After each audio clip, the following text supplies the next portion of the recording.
Madrasah kehidupan.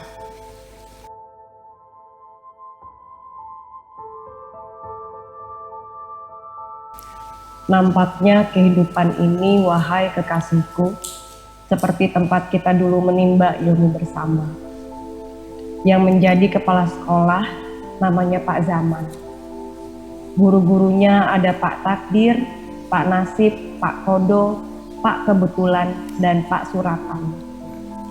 Sedangkan murid-muridnya ada si Dungu, si Cerdik, si Pandai, si Sopan, si Konyol, si Bangsat, si Kutu Busuk, dan lain-lain. Kita bertemu dan berkumpul, lalu kita bersahabat dan berteman. Semuanya habis terlewati sampai terlupakan, kecuali yang tinggal hanya satu, yaitu kesetiaan.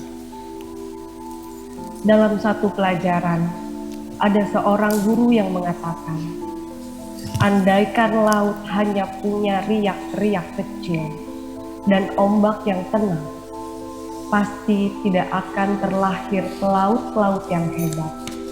Demikian pula kehidupan.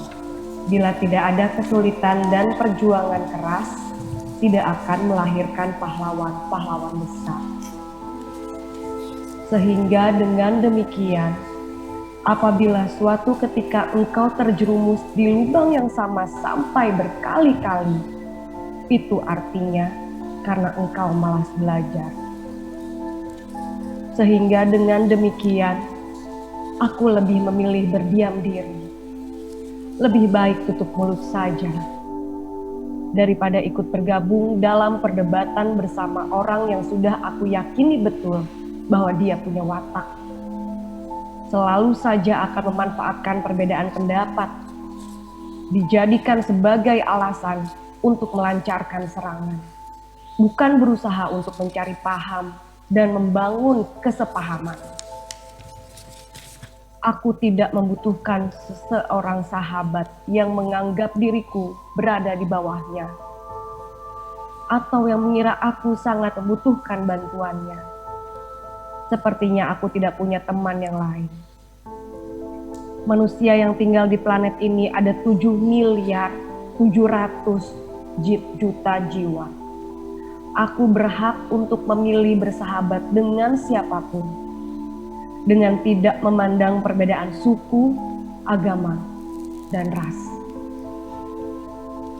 Tetapi pada akhirnya, hati kita ini, wahai kekasihku, punya kelakuan seperti burung juga, selalu berkumpul dengan sejenisnya.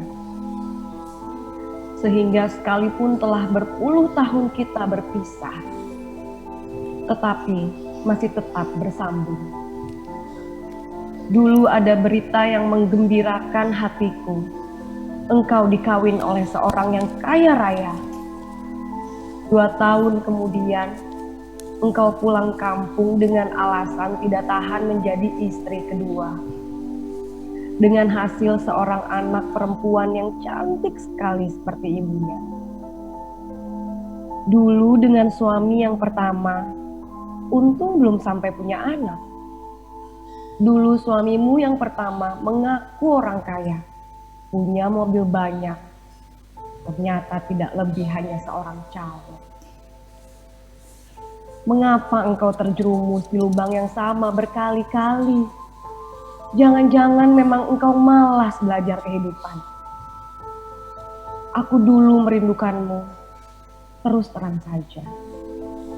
Tetapi aku tidak mampu untuk menyatakannya kepadamu, karena aku melihat gaya hidupmu yang sangat glamor, sehingga aku mengukur diri, sehingga aku berpikir, mungkinkah aku dapat membahagiakan dirimu?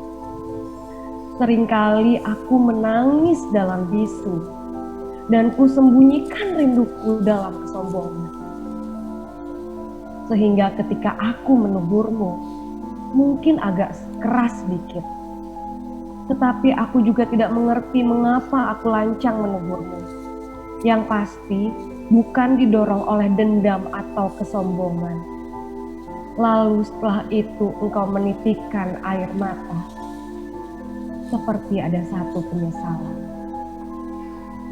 Ketika engkau menangis setelah mendengarkan teguranku, aku baru mengerti engkau menaruh hati kepadaku. Ditambah lagi dengan pengakuanmu yang sejujurnya bahwa engkau ada hati terhadapku. Hanya saja waktu itu engkau mengabaikan. Sejak itu, wahai kekasihku, semuanya menyakitkan. Sampai detak jantungku sendiri seperti memukuli dadaku sendiri. Sampai simfoni Beethoven yang sangat aku sukai terdengar seperti caci maki atas kebodohanku. Aku memang anak orang kaya raya. Tetapi aku tidak tahu bagaimana bapakku dapat mengumpulkan harta sekian banyak.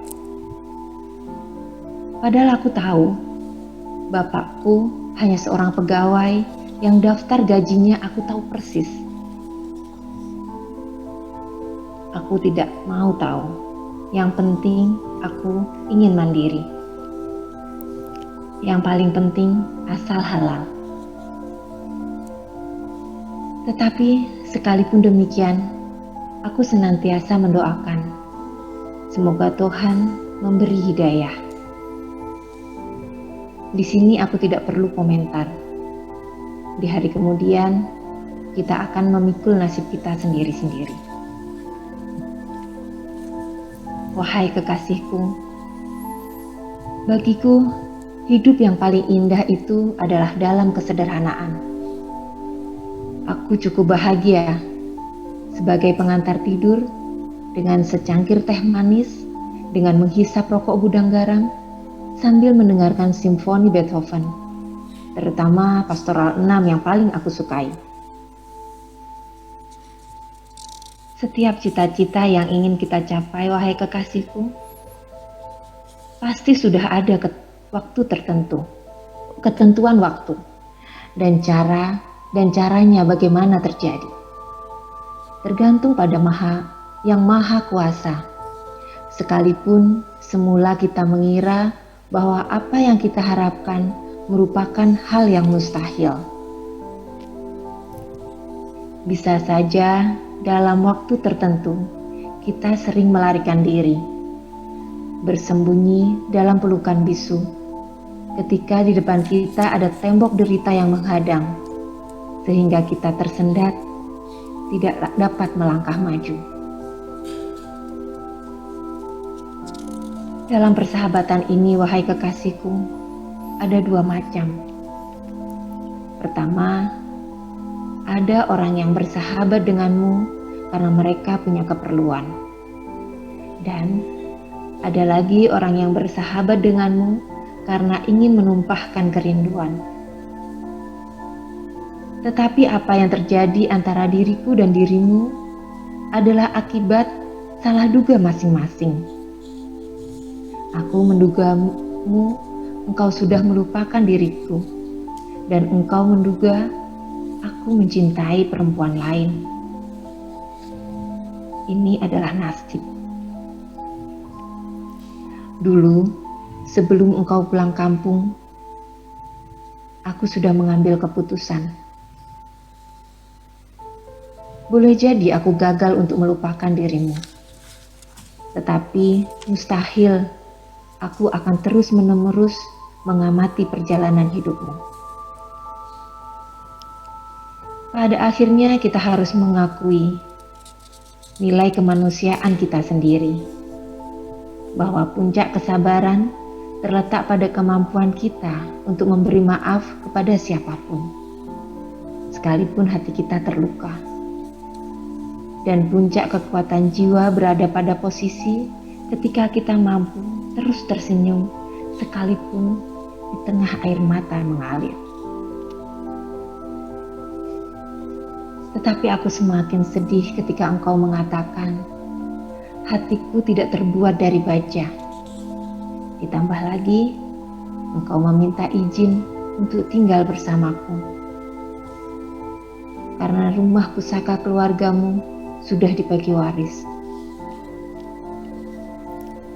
Aku sangat berkeberatan engkau tinggal bersamaku, karena hatiku juga sama, tidak terbuat dari baja.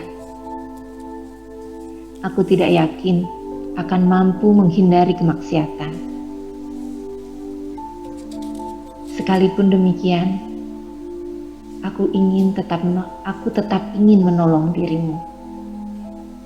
Akan kusewakan sebuah rumah di desa tetangga untuk sementara, sambil mengobati luka-luka di hatimu sampai sembuh betul. Tetapi perlu dijelaskan dulu, pernikahanmu itu resmi atau nikah siri? Bila resmi, nanti mudah tinggal diurus sampai keluar surat keputusan perceraian. Tetapi bila nikahnya siri, maka urusannya akan menjadi panjang. Bagaimana orang percaya engkau sedang mengalami penderitaan, tetapi make up yang engkau kenakan masih terlalu mewah sekali? Kalau begitu, wahai kekasihku, aku ingin mengatakan kepadamu, aku mencintaimu. Aku mencintai dirimu berdasarkan kesombonganku. Tetapi hatiku yang sudah kering mengisut ini tidak akan mengemis cintamu. Engkau lama terdiam. Tak sepatah kata pun keluar dari mulutmu. Hanya menunduk saja. Baru terdengar, kemudian suara bergetar. Aku sudah tidak bernyawa lagi. Bila engkau bersedia memandikan, aku menurut saja. Aku menyerah. Silahkan engkau apakan saja. Sambil tersenyum merekah dengan warna bibir yang merah menyala.